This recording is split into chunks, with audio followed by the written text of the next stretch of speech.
Selamat datang ke channel Jigo Chong, dan hari ini kita akan teruskan dengan siri tutorial topik popular bagi kertas 2 matematik SPM. Jadi untuk video kali ini kita akan bincangkan topik yang kedua popular, iaitu ketaksamaan linear dalam dua pemboleh ubah, iaitu daripada bab 6 tingkatan 4. Jadi sebelum kita lihat contoh soalan tu, kita lihat dahulu soalan yang pernah muncul dalam past year, iaitu daripada SPM 2021. Jadi macam mana kita nak belajar atau buat persediaan tu adalah kita cuba kaji apakah jenis kemahiran yang diuji dalam soalan yang tahun lepas. Jadi kalau kita perhatikan, kita akan nampak satu corak kemahiran yang diuji untuk bab ini.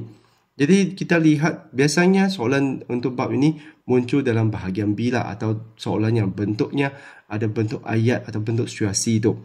Kita perhatikan soalan A itu dia biasanya akan bermula dengan tulis dua ketaksamaan linear. Jadi di sini ada dua markah lah. Maksudnya setiap ketaksamaan linear tu akan diberi satu markah. Selepas tu untuk soalan B pula, anda akan diminta untuk lukis dan lorotkan rantau yang memenuhi ketaksamaan linear tu. Selepas tu C pula, kita akan tentukan sama ada sesuatu nilai memenuhi sistem ketaksamaan. Maksudnya adalah adakah kita menilai itu menepati atau memenuhi rantau tersebut. Jadi macam mana kita nak buat adalah kita cuba untuk tandakan titik itu, tengok lihat adakah dia di dalam rantau atau tidak. Kalau di dalam rantau, dia memenuhi. Kalau tidak ada di rantau, maksudnya dia tidak memenuhi lah. Lepas tu untuk D pula, ini adalah tambahan lah, iaitu kita diminta untuk tulis ketaksamaan linear untuk sesuatu perubahan dan lukiskan garisan pada graf lah. Jadi soalan ni ada berapa markah? Ada 10 markah. Jadi kita perhatikan semasa 2022, soalannya juga adalah bahagian B dan jumlah markahnya 9 markah. Dan kita cuba lihat apakah kemahiran yang diuji ya. Jadi di sini anda memang akan nampak satu corak yang berulang lah, iaitu A, dia tetap minta tuliskan dua ketaksamaan linear dan 2 markah. Lepas tu B pula dia minta lukis dan lorotkan rantau 4 markah. Jadi di sini kalau kita perhatikan 2022 dengan 2021, A dan B itu sebenarnya adalah kemahiran yang sama. Lepas tu C pula, kita akan tentukan nilai daripada lukisan graf kita tu mungkin akan sedikit berbeza lah. Jadi kita lihat lagi 2023. Okay, kalau dah muncul dalam bahagian A, rugi sikit lah sebab topik ni agak senang. Kalau dia muncul di bahagian A, makanya hanya 4 atau 5 markah saja. Jadi di sini kemahirannya yang diuji itu tetap sama, iaitu tulis ketaksamaan, lepas tu lukis dan lorot rantau. Dan untuk tahun lepas 2024, anda perhatikan kemahiran yang diuji itu tetap juga mula dengan tulis dua ketaksamaan linear. Lepas tu B1 tu dia masih lagi tulis. Lepas tu B2 tu lukis dan lorot rantau. Dan untuk C, tentukan nilai daripada lukisan graf. Dan untuk yang seterusnya adalah tentukan sama ada sesuatu nilai memenuhi sistem ketaksamaan yang dilukiskan tu. Jadi sebenarnya macam mana dia diuji itu, kita boleh lihat daripada soalan tahun lepas lah. Itulah kenapa sangat penting kita cuba soalan tahun lepas, supaya kita tahu corak soalan tu direka atau diuji tu. Jadi untuk bab ini pendek kata, kita memang akan bermula dengan tulis ketaksamaan. Lepas tu adalah lukis lorot rantau. Lepas tu C itu, dia boleh minta kita tentukan nilai adakah memenuhi kita punya keadaan. Jadi pendek kata, sebenarnya kita boleh kaji corak soalan tu dan kita buat persediaan yang secukupnya lah. Jadi seterusnya kita lihat apakah asas yang kita perlu tahu sebelum kita cuba contoh yang saya reka tu. Jadi asas yang anda perlu tahu pertama sekali adalah semasa menulis ketaksamaan linear tu, kita perlu mengesan kata kuncinya. Jadi untuk tanda ketaksamaan tu kita sebenarnya ada 4 lah, iaitu lebih daripada, lepas tu kurang daripada. Ini tak ada masalah. Kalau lebih atau kurang tu dia hanya simple aja. Lepas tu yang lebih banyak kata kunci itu ialah apabila dia ada sama dengan. Jadi apabila ada tanda sama dengan, iaitu contohnya di sini lebih daripada atau sama dengan, ini adalah yang biasa kita jumpa. Tetapi ada yang lain sikitnya. Contohnya dia boleh gunakan tidak kurang daripada atau sekurang-kurangnya atau minimum. Jadi untuk memudahkan anda fikir atau ingatkan tanda ini, anda boleh fikirlah. Iaitu sekarang gaji minimumnya berapa? Jadi mula daripada Ogos hari itu, gaji minimum sekarang adalah 1,007. Maksudnya kalau anda lepas SPM dari kerja, anda sepatutnya akan dapat sekurang-kurangnya 1,700 gaji anda. Jadi itulah macam mana anda aplikasikan tanda ini. Jadi gajinya juga boleh dipanggil sebagai gaji minimum lah. Selepas tu, kalau untuk tanda yang terbalik tu, iaitu kurang daripada atau sama dengan, dia juga boleh gunakan tidak lebih daripada, selebih-lebihnya atau maksimum. Jadi anda perlu ingatkan kata kunci inilah supaya anda dapat tukarkan situasi yang diberi itu kepada bentuk atau tanda ketaksamaan tu. Jadi selepas tu pula, semasa kita lukiskan garis persamaan linear tu, kita perlu tahu garis apa yang digunakan. Jadi apabila kita ada lebih besar atau kurang daripada, garisan yang kita gunakan tu adalah garisan putus-putus. Cara yang lebih mudah nak ingat tu adalah kalau dia tak ada sama dengan, kita akan gunakan garisan putus-putus. Kalau ada sama dengan, kita akan gunakan garisan padu atau garis penuh lah. Jadi di sini saya nak imbas kembali dengan semua macam mana kita nak lukiskan garisan tu bagi 3 keadaan ni lah. Okay, pertama sekali kita ada X lebih besar daripada 4. Jadi untuk lukiskan garisan tu, kita akan lukiskan garisan X sama dengan 4. Jadi macam mana kita nak lukiskan X sama dengan 4 tu adalah kita pergi ke bahagian X, cari nombor 4 dan kita hanya sekadar lukiskan garisan. Dan garisan yang kita gunakan tu, kita kena perhatikan ada sama dengan tidak. Ini adalah tak ada sama dengan, maka kita akan gunakan garis putus-putus sahaja. Lepas tu kita akan tuliskan X sama dengan 4. Jadi kalaulah kita nak lorikkan rantau untuk X lebih besar dari 4, kita akan ikut arahnya. Jadi dia ke sini, maka kita punya bahagian tu adalah sebelah ini. Jadi sebelum kita dapat lorikkan rantau tu, kita perlu lukiskan garisan itu dahulu. Jadi garisan putus-putus atau garisan padu itu adalah bergantung ada sama dengan atau tidak. Lepas tu kita lihat pula untuk Y kurang atau sama dengan 6. Jadi kita akan lukiskan garisan Y sama dengan 6. Jadi pergi ke Y, pergi ke 6. Lepas tu garisan yang digunakan tu adalah garisan penuh.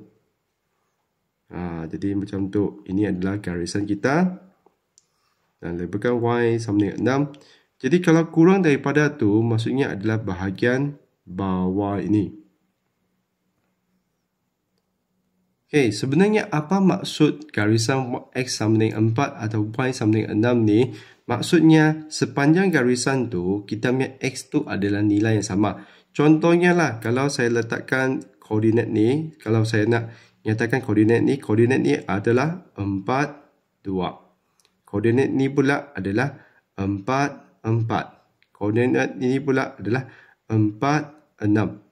Jadi saya sekadar label ini untuk tunjukkan kepada anda, kalau you perhatikan, semua X-nya adalah 4. Manakala untuk bahagian ni, kalaulah saya nak carikan koordinat ni, contohnya di sini, koordinat ni adalah 2, 6. Jadi koordinat ni adalah 4, 6.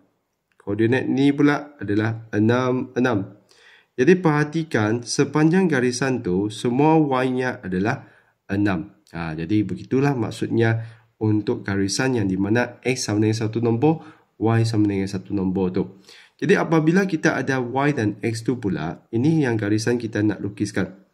Jadi semasa nak lukiskan garisan ni, kita perlukan 2 titik. Jadi kita masukkan 2 titik saja. Okay, contohnya kita binakan satu jadual yang ringkas lah, di mana kita ada 2 titik. Okay, jadi binakan satu jadual ringkas. Okay, jadi sekarang kita masukkan nilai X dan Y. Okay, jadi biasanya kita akan masukkan sifar dengan nilai yang ada di sinilah. Contohnya saya masukkan X saya tu 2. Jadi semasa X sifar, jadi masukkan sifar, Y pun akan jadi sifar. Semasa X tu 2, 2 darab 2 jadi 4. Jadi kita sekadar tandakan 2 titik ni. Okay, selepas tu kita akan sambungkan dengan garisan. Jadi garisan yang kita gunakan tu, kita akan gunakan garisan putus-putus lah. Sebab memang dia tak ada sama dengan, jadi kita akan gunakan garisan putus-putus. Jadi ini adalah garisan Y sama dengan 2X dan dia lebih besar, maksudnya dia adalah bahagian yang di atas. Jadi begitulah macam mana kita nak lukiskan garisan tu sebelum kita dapat lorotkannya lah. Okey, jadi seterusnya kita lihat nombor 3. Semasa lorek rantau, kita perlu pastikan Y perlu positif dan sentiasa di depan. Jadi di sini saya bagi dua situasi lah. Satunya negatif, satunya adalah Y bukan di depan. Jadi sekiranya Y negatif, tanda ketaksamaan tu akan diterbalikkan. Contohnya di sini kita perhatikan Y yang ada tu adalah negatif. Jadi macam mana kita nak tukarkannya ke positif? Kita akan bahagikan dengan negatif 3. Jadi semasa bagi negatif 3 tu, negatif 3 bagi negatif 3 tu sudah jadi positif Y dan tanda yang ketaksamaan ni akan diterbalikkan. Dan yang lain tu 9 bagi negatif 3 jadi negatif 3X. Negatif 6 bagi negatif 3 jadi positif 2. Jadi ini yang you kena tahu lah. Kalau depan ni ada negatif, di depan Y tu kita kena bahagikan dengan negatif dengan nombor tu sekali lah. Lepas tu anda kena terbalikkan tanda tu. Dan sekiranya Y tu di belakang, kita perlu pindahkannya ke depan lah. Contohnya Y ni di belakang, kita kena pindahkan. Dan semasa kita pindah tu, tanda ini kena ikut seperti asal. Asalnya Y ni di bahagian yang lebih kecil. Jadi kita perlu tukarkannya jadi macam tu. Jadi sebelum kita lorekkan rantau tu, kita kena pastikan Y itu di depan, Y itu adalah positif. Kalau tidak nanti anda akan keliru. Adakah bahagian mana yang kita perlu lorekkan. Jadi untuk lebih besar tu atau lebih besar atau sama dengan tu, kita akan lorekkan bahagian yang atas. Kalau yang kurang tu, kita akan lorekkan bahagian yang bawah. Jadi itulah kenapa kita kena alihkan Y itu ke depan. Kalaulah kita biarkan dalam asal tu, di mana kita lihat dia adalah 2X lebih besar atau sama dengan Y. Kalaulah kita lorekkan bahagian yang atas tu, maka kita sudah tersilap. Jadi itulah perangkap yang boleh direka dalam soalan tu. Jadi kita perlu pastikan Y itu di depan. Barulah kita akan tahu dia sebenarnya kena lorekkan bahagian bawah sebab dia adalah kurang. Jadi ini yang you kena tahu. Jadi sekarang kita lihat contoh soalan yang saya reka, di mana kita akan lihat kemahiran yang saya nyatakan dalam soalan pasir tu lah. Jadi saya akan cuba masukkan semua kemahiran yang mungkin diuji tu dalam soalan ni. Jadi biasanya dia akan diberi situasi lah. Soalan yang seperti ini akan keluar dalam bahagian B. Sebabnya akan panjang. Soalan peniaga gerai makanan menjual nasi goreng dan mi goreng. Sepinggang nasi goreng berharga RM8 dan sepinggang mi goreng berharga RM5. Sasaran jualan hariannya adalah seperti berikut. Bilangan pinggang nasi goreng yang dijual adalah selebih-lebihnya 2 kali bilangan pinggang mi goreng. Jadi untuk selesaikan soalan seperti ini kan, nanti kita memang akan diberi X dan Y, nanti kita kena labelkan betul-betul lah. Jualan maksimum setiap hari ialah RM200 kerana kekangan tenaga kerja. Okey, jadi kita perhatikan soalan A. Menggunakan X untuk mewakili bilangan pinggang nasi goreng dan Y untuk mewakili bilangan pinggang mi goreng. Tulis dua ketaksamaan linear selain X lebih besar atau sama dengan sifar dan Y lebih besar atau sama dengan sifar. Jadi di sini inilah kemahiran pertama yang diuji, iaitu tuliskan dua ketaksamaan linear. Jadi dua ketaksamaan linear tu datang dari mana? Datang daripada dua situasi ini. Jadi pertama sekali kita cuba labelkan dulu. Nasi goreng itu adalah untuk X. Lepas tu mi goreng kita tu adalah Y. Jadi kita punya bilangan pinggang nasi goreng ni adalah selebih-lebihnya. Selebih-lebihnya ini adalah maksimum. Jadi maksimum tu kata kuncinya untuk tanda ni, iaitu kurang atau sama dengan 2 kali. Jadi kita ada 2Y. Jadi kita punya ketaksamaan yang pertama tu sudah keluar, iaitu X kurang atau sama dengan 2Y. Jadi ini nanti kita kena terbalikkan lah supaya kita lorekkan rantau yang betul. Okey, lepas tu jualan maksimum setiap hari ialah RM200. Jadi kita lihat ini adalah jualan. Kalau ada jualan tu mestilah melibatkan harganya. Jadi RM8 ni adalah untuk nasi goreng iaitu X dan RM5 ini adalah untuk mi goreng iaitu kita punya Y. Jadi kita akan tuliskan 8X tambah 5Y maksimum. Jadi maksimum tu sekali lagi adalah kurang atau sama dengan 200. Jadi macam itulah ketaksamaan kita. Setiap satu ketaksamaan ni kita akan dapat satu markah. Satu markah. Okey, selepas tu menggunakan skala 2 cm kepada 5 pinggang pada kedua paksi X dan Y. Lukis dan long rake rantau yang memenuhi sistem ketaksamaan linear di 1A. Jadi biasanya memang kita akan diminta lukis lah. Jadi kita akan lukiskan garisan di sini, di mana kita akan lukiskan X sama dengan 2Y dan juga 8X tambah 5Y sama dengan 200. Jadi sebelum kita dapat lukiskannya dulu, kita kena tukarkannya kepada persamaan. Okay, untuk persamaan ini kan, kita akan tukarkannya supaya Y itu di depan. 2Y sama dengan X. Dan ini kita sebaik-baiknya tukarkan 2Y itu di depan dan ikut. Sebelah ni adalah lebih besar, jadi ikut seperti ini. Supaya nanti you lorekkan tempat yang betul lah. Okay, jadi untuk kita lukiskan tu, kita perlukan 2 titik. Jadi binakan satu jadual yang ringkas. Kita masukkan 2 nilai X tu, carikan Y. Jadi di sini kita ada X, ada Y.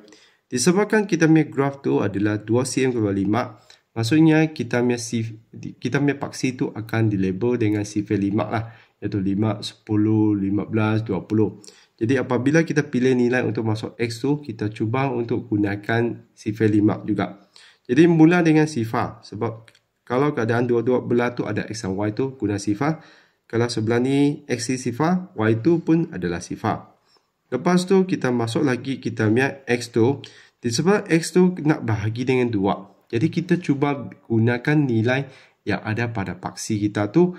Jadi kita akan pilih X tu adalah 10. Lepas tu 10 bagi 2 tu dapat 5. Nanti kita akan tandakan 2 titik ni. Lepas tu sebelah ini pula kita akan lukiskan juga.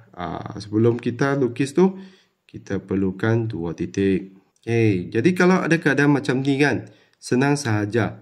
Kita pilih saja X ni jadi kosong, satunya Y ni jadi kosong. Semasa X kosong tu, kita akan dapat 5Y sama dengan 200. Iaitu kita bahagikan, kita dapat ni Y tu adalah 40. Okay, jadi pastikan anda tahu sedikitlah macam mana nak carikan nilai satu lagi lah. Lepas tu kita masukkan kita punya Y kosong, kita akan dapat 8X sama dengan 200. X kita tu sama dengan 200 bahagi 8, iaitu kita dapat 25. Jadi sama juga kita perlu tandakan titik ini. Jadi ini memberi idea kepada kita berapakah petak yang perlu kita labelkan. Jadi kita punya paksi Y tu mesti label sehingga 40. Paksi X tu kena label sampai lebih daripada 25 lah. Contohnya sampai 30 pun sudah cukup. Jadi selepas tu kita akan lukiskan kita punya graf. Dan lepas tu kita lorekkan rantau tersebut. Jadi sekarang kita pergi kepada kita punya graf. Okay, jadi sekarang kita labelkan ikut skala yang dia beri lah. Iaitu 2 cm kepada 5. Okay, jadi labelkan paksi X dan Y kita. Jadi mula daripada bawah ni 2 cm adalah 5, 10, 15, 20, 25, 30, 35, 40. Jadi ini adalah kita punya Y. Manakala untuk X pun sama juga 5, 10, 15, 20, 25, 30, 35. Okay, untuk kita punya X. Jadi selepas tu kita hanya tandakan kita punya 2 titik tu. Jadi untuk 2Y sama dengan X tu kita tandakan kita punya sifar-sifar. Dan satu lagi adalah 5 10 atau 10, 5. Jadi semasa X10, Y itu adalah 5. Jadi garisan yang mana kita gunakan, kita perlu lihat balik kita punya asal tu. Asalnya memang adalah ada sama dengan. Jadi kita akan gunakan garis penuh lah. Jadi di sini kita gunakan garis penuh, lukiskan garisan dengan gunakan pembaris. Okey, lepas tu kita ada garisan yang kedua. Garisan yang kedua tu akan untuk persamaan 8X tambah 5Y sama dengan 200. Jadi kita akan tandakan 2 titik juga. 2 titik yang kita tandakan tu adalah semasa X sifar, Y 40. Semasa kita punya Y sifar, X tu adalah 25, iaitu sebelah ni. Jadi sekali lagi, kita akan gunakan garisan penuh sebab dia ada sama dengan. Jadi kita akan lukiskan garisan penuh ke bawah. Jadi pastikan you gunakan pembaris. Di sini saya gunakan auto system lah. Jadi saya lukiskan garisan tu, dia akan auto jadi garis lurus pada tablet saya. Okey, jadi kita sudah selesai ada 2 ni. Selepas tu kita perlu lihat rantau. Jadi kita kena labelkan jugalah. Labelkan kita punya persamaan 8X tambah 5Y sama dengan 200. Dan sebelah lagi adalah 2Y sama dengan X. Okey, jadi untuk 2Y sama dengan X, dia adalah lebih besar. Jadi lebih besar tu maksudnya apa? Maksudnya adalah bahagian atas. Okey, bahagian atas. Jadi saya akan letakkan anak panah tu bahagian atas. Lepas tu untuk yang satu lagi adalah lebih kecil. Jadi dia adalah bahagian bawah. Jadi itulah kenapa sangat penting Y anda tu kena di depan lah. Kalaulah saya tak ubah, contohnya yang saya gunakan asal tu X kurang, jadi mungkin saya akan fikir dia adalah bahagian bawah, sedangkan Y kita tu adalah bahagian belakang. Jadi anda mesti kena alihkan Y anda tu ke depan supaya ia menjadi lebih besar, iaitu menunjukkan bahagian atas lah. Jadi di sini kita perhatikan rantau yang memenuhi kedua-dua ni adalah dalam sini, iaitu bahagian dalam ini. Jadi kita akan loretkan bahagian dalam ini, okey, dengan garisan. Jadi kita hanya loretkan dengan garisan seperti inilah. Jadi inilah rantau yang memenuhi sistem ketaksamaan untuk situasi ini. Jadi anak panah yang di luar tu kita padamkanlah supaya tidak mengelirukan. Jadi begitulah penyelesaian untuk soalan B ini. Jadi kita perhatikan soalan C tu masih akan gunakan kita punya lukisan. Jadi kita perhatikan untuk soalan C ni, kita akan tandakan nasi goreng kita tu adalah X. Lepas tu mi goreng kita adalah Y. Jadi kita akan tandakan titik 15, 20 tu dan lihat adakah titik ini berada di rantau atau di luar rantau. Jadi X 15, lepas tu Y 20. Jadi bahagian yang kita tandakan tu adalah sini. Jadi perhatikan dia adalah di luar rantau. Maksudnya dia tak mungkin dapat jual bilangan tersebut. Jadi anda akan jawab tidak. Kerana titik 15, 20 adalah di luar rantau berlorek. Jadi dia mesti kena berada di rantau berlorek dah baru dia dapat memenuhi dua ketaksamaan tersebut. Jadi kalau di luar rantau tu memang dia tidak dapat dilakukan lah. Dia mesti kena berada di dalam rantau ni baru dapat dipenuhi. Okey, jadi kita lihat soalan D pula. Sekiranya seorang peniaga tersebut menjual 10 pinggan nasi goreng, berapakah bilangan pinggan mi goreng maksimum yang dijual? Jadi maksudnya kita punya nasi goreng ni adalah kita punya X. Jadi semasa X sama dengan 10, dia nak tanya anda berapa bilangan pinggan mi goreng maksimum yang dijual. Jadi kita pergi kepada kita X10, iaitu ini, dan kita akan lukiskan garisan lah. Jadi kita cuba lukiskan garisan. Daripada kita punya X10 tu, kita perhatikan di mana maksimum. Maksimumnya adalah bahagian ni. Jadi dari sini kita akan cuba carikan nilai Y kita, iaitu kita lukiskan ke sebelah. Okay, jadi kita punya nilai Y ini, kita kena pandai baca kita punya skala lah. Jadi disebabkannya adalah 2 cm kepada 5. 2 petak tu adalah 1. Jadi 21, 22, 23. Jadi dia punya nilai tu adalah 24. Jadi di sini kita lihat daripada nilai tu, kita dapatinya adalah 24. Maka kita akan tulis maksimum 24 pinggang mi goreng dijual. Jadi ini adalah maksimumnya lah. Kalau bahagian minimum tu di mana? Minimum tu adalah bawah inilah. Jadi itu maksimum, bawah tu adalah minimum. Jadi kita lihat satu lagi soalan. Jadi seterusnya kita lihat C2 pula. Berapakah jualan minimum yang dicapai pada hari tersebut? Jadi perhatikan di sini memang ada satu perangkap. Ini adalah jualan minimum. Jadi dia masih lagi rujuk ke keadaan di mana kita jual 10 pinggan nasi goreng. Jadi kita perhatikan dari paragraf kita, atas ni adalah maksimum. Jadi minimum tu di mana? Minimum tu adalah bahagian bawah ni. Iaitu semasa minimum tu dia hanya jual sebanyak berapa? Hanya jual sebanyak 5 sahaja untuk mi goreng. Jadi kita akan jual 5 mi goreng. Jadi dia minta kita carikan jualan. Jadi kita punya jualan tu, kita akan jualkan 10 nasi goreng. Jadi nasi goreng kita tadi, satu pinggang tu berapa harganya? Iaitu berharga sebanyak RM8. Jadi kita akan darab 10 darab 8.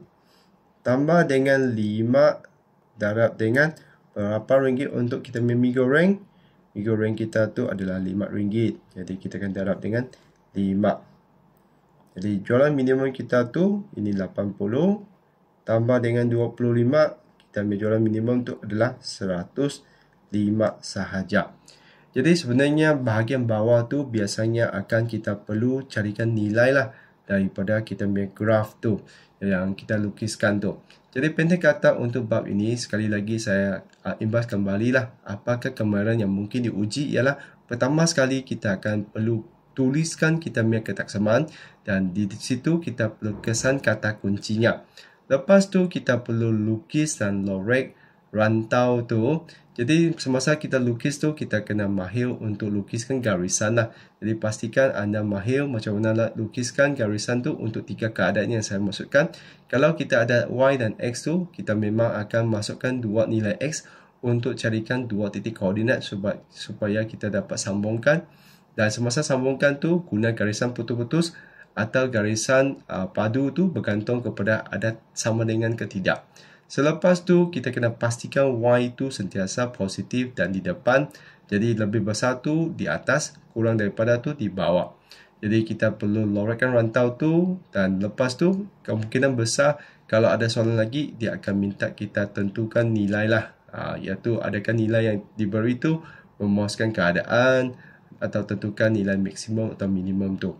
Jadi begitulah kemahiran yang mungkin untuk bab ini iaitu sistem ketaksamaan linear lah.